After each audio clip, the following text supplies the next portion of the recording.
Welcome to another episode of Dripcast. Today we have Blake Banks. Yes, sir, in the building from Los Angeles. Originally from, let's just say, the whole Midwest. Because I ran through the whole Midwest, but now I live in Los Angeles. Yeah. Word. Yeah. I actually noticed online, is it originally Illinois? Yeah.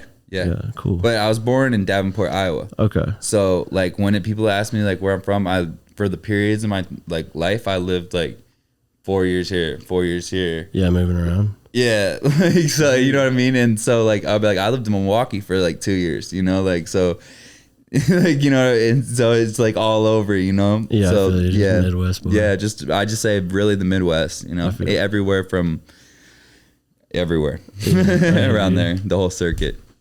Nice. Let's get into it. I got first question. Think Kanye's dropping tonight? Do I what? Think Kanye's dropping tonight? I have no idea what Kanye West is doing tonight. Answers that one. Do I think he's dropping? No, I probably, is that what the rumor is, that he's dropping tonight? So he had one planned for like 2 weeks ago. Yeah. He had a whole viewing party and everything. Okay. Didn't come out. Yeah, I know. Yeah. That's what he does. Yeah, he does that. Yeah. Yeah. So he's supposed to come out tonight. I had some friends that went to the thing that looked pretty cool in Atlanta. Yeah. Oh hell yeah. Yeah. That's what one of my homies, DC 2 Trail, he just signed a Lil Yachty. He was there. Oh, really? And I was like, well, that'd be like some next level experience. Right. I mean, they already heard that album, I guess. You know. Yeah. We actually watched it. Oh, you watched it? You were able to watch it? Oh, okay. Yeah, okay. Cool. Yeah. Sounds good. Yeah. So what do you think? Do you think he's gonna drop tonight? Fuck if I know. Yeah. Is he supposed to? Yeah. Tonight's supposed to be the night. Well, he should 2 hurry up because this is getting out of hand. Like, yeah. Like he's sleeping in a stadium. Exactly. He's got to take the mask off. He's got that. We still ain't even seen his face. Like, is it really Kanye West? Like, it's a stand-in. Yeah. He's got him sleeping there at the poor guy. Just like the president is got stand-ins. We ain't gonna go there. So you're touring with Ari The Rugged Man. How was the Denver show? The Denver show was fucking nuts, and it's like totally tight because like I grew up listening to Ari The Rugged Man. Yeah. Kind of one of those cats. And now I never thought I would ever perform with him, and now it just happened, and it was something I always wanted. How did it come about? Just promoter just had an opportunity for me. Hell yeah. And my guys at the Bubble Hive, Chris Hare and them, they, just made it happen. They, like helped me with the travel, made sure, like, like I'm staying good and everything like that, Yeah, good shit, yeah. Good shit. You got sponsors. Do you got, is that your own brand? Yeah, these are my brands. Yeah, these are for sale. Yeah, I saw on your website. Yeah, we gotta trademark these ASAP. And this is 100% sterling silver. My cousin in Colorado Springs, 360 vintage, he makes these. So I give I'll be like, yo, check out this design. I mean, obviously I'm not the first person to put 3 dice on a necklace and drill ready. it, but I'm the first person to with them online, ready to, you know what I mean, sell them in mass quantities. You know what I mean? Yeah. So we sell these on the regular. Yeah, people buy these. Cool. Yeah, cool. I like to make my merch even with my t-shirts and stuff, like they're all thrifted. Like I go find vintage blanks. Yeah. And then we print on those. Oh, really? So I would rather one of one each. Yeah, like everything's like touched by me, like in 101. So like sometimes it gets like to be a headache at a show, like when a dude figures it out and he's like, whoa, and he wants to look through like all the shirts, and I'm like, oh shit, like, like I should have just done regular shirts. But yeah, everything is just like, 101. Like, and that's how I want to do it. I want to make more tangible merch, like more rings, more necklaces. Hats. I got these risky business hats. They haven't dropped yet. Yeah. So just more stuff for the kids and that they can fuck with, different stuff that nobody else is doing. Really personal stuff. Yeah. I noticed that like you get pretty, and that's actually leads into a question I had, is that you're pretty personal in general with your lyrics. That is. Yeah. Do you ever, like on Blue, you said you gotta quit making songs, like in the little intros. Like, people say I gotta quit making songs over this and that. And then you're like, so I made this one. That was tight. Yeah. I got the idea from this country singer, David Allen Cole. Okay. And he said, he basically said that, like, he got and I just put my twist on it. You know what I mean? So the intro, this guy David Allen Cole has a song. And he said, they told me to make the best country western song ever. You know what I mean? Okay. But I had to put all these things in it. And you know what I mean? It makes it funny. So that's where I got the idea from. And that's always been a major problem with my marketing and shit. You know, I've been in the game since, I'd say 2000 and, I've been rapping since I was 16. Mm-hmm. So we were doing the White Boy Wasted, all that pill pop and shit. You know what I'm saying? At South by Southwest before there was even rap at South by Southwest, when it was just like Sage Francis and Atmosphere. So we were kind of doing like some out the box rap shit, and that was with another artist that I worked with, Fresco, who was a big time battle rapper with Grind Time and everything like that. So we had a project together.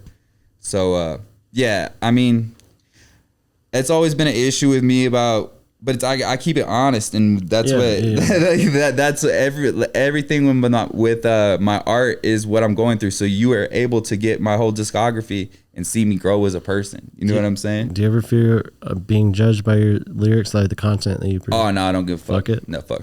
I hear you. No. Hell yeah. like way worse shit comes out of my mouth. Yeah. You can judge me. then what's put down on the track? Yeah. Word. What was the first CD you ever owned? First CD I ever owned. Okay, so I want to say, all right, for a while I would have to get other kids to let me, and then I'd put it on the tape. You know what I'm saying? Like borrow, like, so like I had like Juvenile, 400 Degrees, Redman, Docs the Name, 2000. I think that might have dropped. So I was like 10. I mean, first CD I ever owned, you know what I mean, as a CD owner. Yeah. How old are you when you're a CD owner?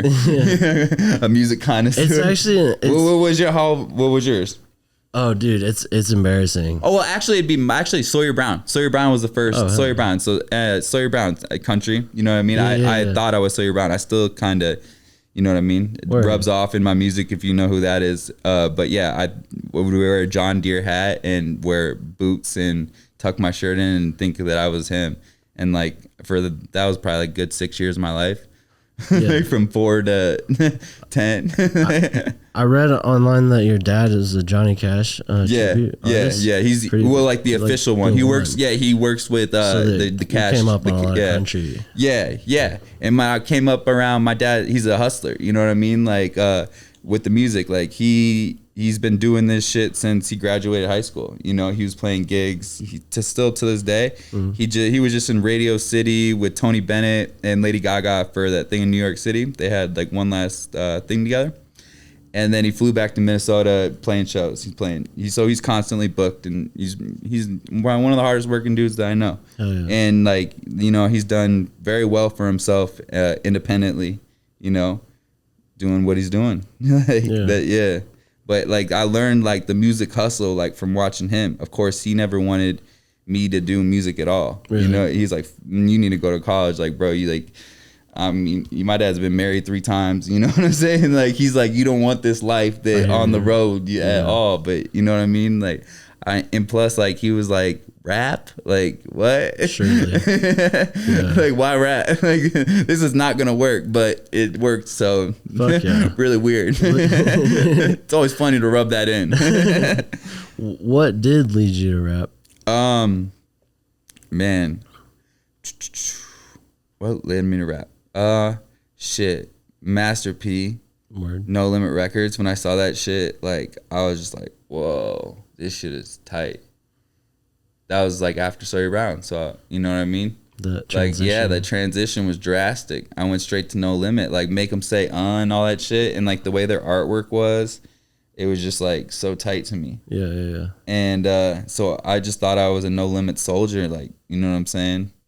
From 10 to shit for a while, and then that's how I basically was like, I want to be a rapper. Like, I was like, okay, I'm into rap. Like, oh, this is something I can do. And then like Eminem dropped around like what time? Shit, 1999, 98. So okay, I was 9. This is like really like I decided I was gonna rap because I had a babysitter. Bitch was watching MTV, and I was like, what the fuck is this? And I'm like hearing this and I'm watching this. I'm like, whoa, like this is a white dude doing this shit. Yeah. Like before, like, you know what I mean? Like there was white rappers, but like, and doing it. So you didn't see it on MTV. You know what I'm saying? Like how would a 9-year-old find a white rapper? You know what I'm saying? Like especially in the 90s. Especially in the 90s. So it was, the internet wasn't cracking like that and everything. So when I saw that, I was like, ho, it's fucking go time. Oh, fuck. You know what I'm saying? I was like, Slim Shady did it. Yeah, Slim Shady fucking, I guess, like shout out to Eminem, like, you know what I mean? Like he didn't like make me want to be a rapper, because I was already listening to rap and writing my own raps, but once I seen like I could be like white, I'm a kid in Iowa at this time, you know what I'm saying? I could be white and do it. I was like, oh fuck, let's go. I didn't even know this was you know what I mean? Yeah, hell yeah. I didn't know this sport was for everybody. Yeah, fuck yeah. That's tight. Yeah, that's sick. In terms of collaborators, who have you enjoyed working with most? I myself felt like you and Posty had some great energy on Never Too Much. Yeah. All right. Yeah. That, man, those songs were done like, man, like a lot of alcohol. You know what I mean? Yeah. And in the mornings, a lot of those songs done like in the afternoon. Or just kicking it. And like, so I had a guy introduced me to Post that had introduced me to Travis Scott. Like I knew Travis before he did everything. And, he was like, you guys would really vibe out and do some shit. So for like a good like 3 months, I just pulled up with like a 12-pack. And I mean, he didn't have money at this point. You know what I mean? I pull up with a 12-pack bottle of vodka, like, come on, let's go. And he makes beats. Super hard at making beats. I don't think a lot of people know that. You know what I'm saying? I didn't know. Super hard at making beats. I still got a couple that he gave me that I didn't even drop. You know what I'm saying? I'm not going to do that, but but yeah, super. And then we just get fucked up and he'd drop a verse, you know, kid's talented. It's going to take 15 minutes. Knocked him out. You know what I mean? And at that point, Post hadn't released White Iverson or anything. I'm already a rapper, like established, like you know what I mean, doing shows with Brother Ali, Atmosphere, and then I was out in LA and I was working with like DJ Lethal, Bishop Lamont. I was in a weird like hip hop deal, you know, like under a different name. I used to go by Black Lung, you know. Okay. So after that, I linked up with Post and them and just worked out. You know, Blake Banks created a new album, did it all independent, and that's how it's been, straight out my pocket ever since. You know, yeah. Hell yeah. But yeah, that was one of my favorite collaborators. I also did a song with Famous Dex. Oh, okay. that shit was interesting. He did the song in about 10 minutes, and then we did the video in like 15. You know what I'm saying? Yeah, like all in his apartment. yeah, we like bet. He's like, and his energy was just like, fuck it, let's go. Like, why we waiting? Yeah, like, and I like that. Like, he works like that. Yeah. Right. Shout out Famous Dex. Hope he gets a better with, you know what I mean, his situation and shit like that. What was the longest? That seems like a pretty short shoot. What's the longest music video shoot you've ever done? What's your longest music video shoot?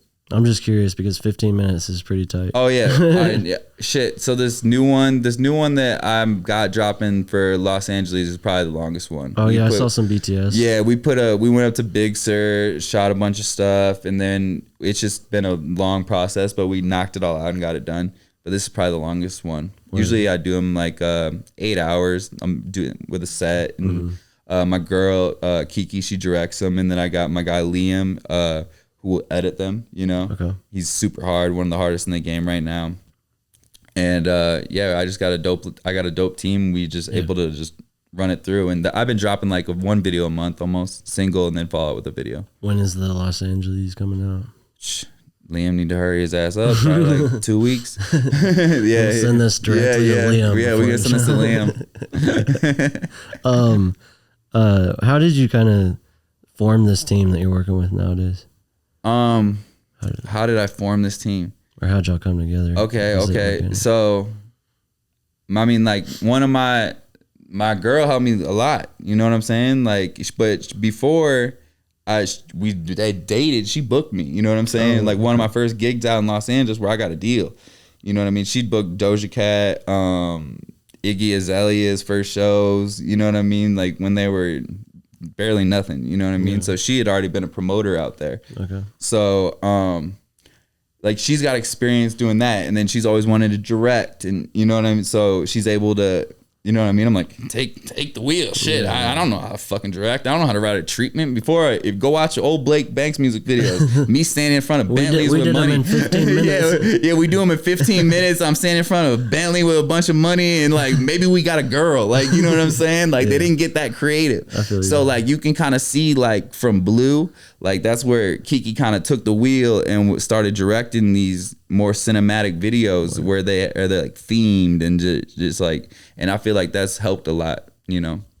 Cool. I actually was gonna ask, in terms of evolving as an artist, how has your sound progressed, and what element of your process do you think has evolved the most? Growing up as a person. Word. Like how I said earlier, cool. You know? Yeah. Like how my catalog, like you can see like damn, dude was talking about drinking, getting fucked. Now I don't drink that much anymore. Mm-hmm. So you listen to my music, there ain't music talking about drinking Jack and beers, and you know what I'm saying? Like it switches, you know what I mean? Like if I'm sober for 3 months, you know what I mean, off everything, like I'm gonna make a fucking, my music's gonna be completely different. So my music is just me growing as a person, you know. It's just literally just, you know, I don't try to put out nothing, like I don't think too hard. I'm not gonna put out nothing that this is what kind of music is hot right now, I'm gonna make music like this. Like that shit's weird to me. You know what I mean? Super weird. So I don't try to make anything trendy. I just make music that that's me 100%. Like I just attack the beat like that, or the instrumental, however you want it. Do you spend much time writing, or do you attack the beat? Attack the beat. How do I attack? How do you attack the beat? How do you attack the beat? Let's dissect. Well, all right. So like, I'll have a lot of artists that I work with, that like guys in Nashville that'll send me like cool guitar licks, you know. And then my producer Pete at the Ambulance Factory, we do a lot of this shit. We'll knock out a whole beat in like 15 minutes. Word. So then by the time he's got the beat done, like I'm like, bro, get the fuck up, bro. Let me track my vocals. Like, you know what I'm saying? I already got the hook, bro. Like, you know, and once I got the hook, and then that's how I do it. So I basically knock out, like, I'll go to the studio like 2-3 times a week. Then that's 3 songs, you know, 4 hours at a time. And that's fully mixed and steady. Yeah, you know. But they're not all, sometimes I strike out, you know what I'm saying? Sometimes fuck, you know. Yeah. But yeah, just steady working, you know, steady growing as an artist. Word. What are some tracks that you were real stoked on that didn't do as well, like, or vice versa? You didn't feel you weren't really feeling. I feel like they blew up as more. Yeah. Okay. Right now, I got this one, "Can't Stop the Rain," that is like, I don't know. It was cool to me when I dropped it. Like everybody likes it and shit like that, but like the views won't stop going up. Word. And it's like somebody else has got it, and it's almost at 1 million on their channel. And then like, and it's like the top one on my Spotify, and I'm like trying to drop my new shit, and I'm like, what the fuck? Like fuck this song. Like, you know stop what I'm saying? Yeah. Stop the rain already. God. But yeah, I was actually checking that out. It is back up in the lead. Los Angeles was kicking his ass the other day, but yeah. That's just interesting how that like analytics work, and like how the things end up sometimes as artists. You drop something and it's like, just sometimes you don't know how it's gonna because sometimes they like really garbage shit, and really garbage shit takes off, and I scratched a lot of garbage shit, so I'm like, fuck, like how many you know, how do you pick decide, how do I pick? My gut. My gut. Just go off my gut. That's the best way. Like I can't like listen to other people no more, because like they'll tell me to not rap about doing this and doing that. I'm like, bro, the fucking song's already done. I asked if it's dope or not. You know what I'm saying? Like I didn't ask for you to dissect it. Like, you know what I'm saying? So yeah. That's cool. Like you just stay true to yourself. That's it, bro. Like 100%. Like people be like, bro, you're not a rapper, and I'd be like, damn, like this is where we are now. Like, you know what I'm saying? And then like people be like, you like top 40, like your music's like top 40, and I'm like, well, I want some top 40 money too. Shit. Like, you know what I'm saying? If I gotta say bitch a little less, then I can do that. Like, you know what I'm saying? If I could rap a little less about drugs, and you know what I'm saying? I'll do that. You hustle like your daddy. Yeah. But it's still gotta like have like, I would never be able to, it's still gotta have that grit and that grimy, like no matter what I do, it's still gonna be me, you know, like you ain't never gonna, you know, it could never change my sound if you tried. Yeah. That's dope. Okay, I got one did a little research on. I'm curious to see how you react. What does "if it's meant to be, it's up to me" mean to you? Okay, that's what my grandma used to tell me. Yeah. She RIP, you know what I mean? She told me, if it's meant to be, like, you know what I mean, make that shit happen. And like, as a kid in Iowa, you know what I'm saying? Like, what I'm probably gonna be a factory worker. My ass probably gonna work at John Deere like my grandpa. Like, where am I gonna work? How am I gonna get money? What am I gonna do? Like, you know how many people laughed at the idea that I wanted to be a rapper? Like, you know what I mean? Like, dead ass, like, and now those kids, like, you know, be like, bro, I checked out your new music. Like, bro, I remember. Yeah. You know what I'm saying? Like, but it's like, you know, I just had to make it happen, and I did. Like, I was touring like at age 16, and just like, you know, like my grandma and my grandpa, they helped raise me, you know, and you know, she would just, you know, like, she didn't really support like anything bad. I wasn't getting in trouble at the same time because my grandma and grandpa watched me, so I wouldn't get in trouble. But there'd be like the police and like the school calling, but like they ain't never getting nothing on me.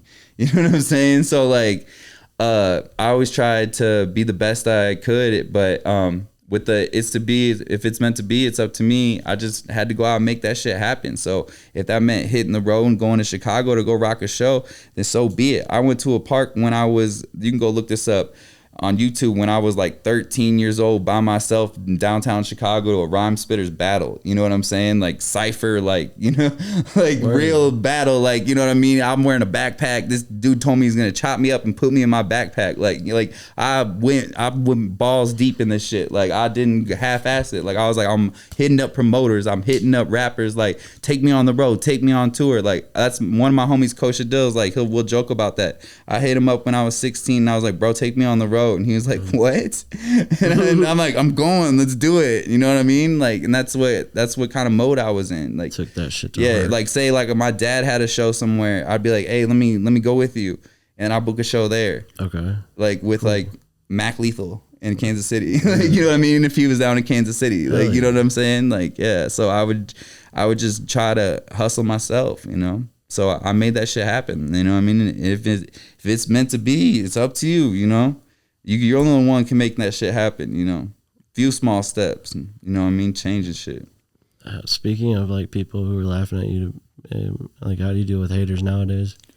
Oh, I love reading fucking, like, I like the hate more than the fucking, like, bro, I love a good roast, especially if it's a good one. Yeah, not a lot of people fucking got good roasts, so I'd be like, they'd be like, this shit, one dude said my shit sounded like dog water, and I was like, okay, dog water, that one's decent. Like, you know what I'm saying? But like, you can't be like, you fucking suck, or like, you know what I mean? I'll be like, then I'll go to your profile and be like, oh, like, but at the same time, like, who leaves? Like, I don't even leave comments on songs I like unless it's my friends. Right. So imagine being like going around being like, fuck you. Like, who is that guy? Who? Straight up. Like, there's every time I see like that. I imagine like these people like are unhappy and it's all right, insecure. Or they're other rappers. You know what I'm saying? Like, yeah, you know, like shit, weird shit. Who knows? So it kind of excites you. I like it. Yeah, I like that. I'm always excited when I look on my YouTube and I got a bad comment. You know what I mean? The good ones are like, of course, come on. Like, you're gonna blow one day, bro. Like, like, fuck. Thanks, man. Tell me I'm not already doing good. One day you're gonna be famous, bro. You're like, I'm chilling. I'm actually good. Like, it's all good. Thanks though. Yeah. But nah, I appreciate all the support that I do get, you know. Yeah, definitely. But yeah, like, let's keep it real. Yeah. On the real. Yeah. But yeah, I love Do the Haters, so you know what I mean. That's why. And like with the shows, like I like standing out. I'm not one of those dudes that hangs out in the green room and smokes and too cool for school. And you know what I mean? Like I want to meet everybody. I noticed that you were in the crowd. Yeah, I stay in the crowd. I stand there. You want to come stab me at my show or you want to meet me, you can do that. You know what I'm saying? Word. Like I'm here. Like, you know, like when I'm 10 toes down wherever I go, you know? So shit. Like I like it because it gives I feel like it helps build bigger more true fans, you know. They get to meet you and they get to really experience you, you know. And like a lot of these people, I enjoy meeting them. I learn what they do, you know. I want to learn what they do, and I'm just normal as fuck as you. I fucking just make songs and fucking, you know what I mean. Hell yeah. Like, you know, so I be interested in a lot of stuff that other people do. So just because you might be there to come see me, like, shit, what happens if you do some good landscaping? Or like, you know what I'm saying? Or like, you can do anything. You know what I'm saying? You got some cool boots for sale. Like, you know what I'm saying? Like, you reciprocate that love. Yeah. I like anything. There's glass blowers, you know what I mean? Like anything. Yeah. Really artists, like, you know, like, yeah. That's what I like doing. Collaborating with different artists, you know? Word. Let's see here.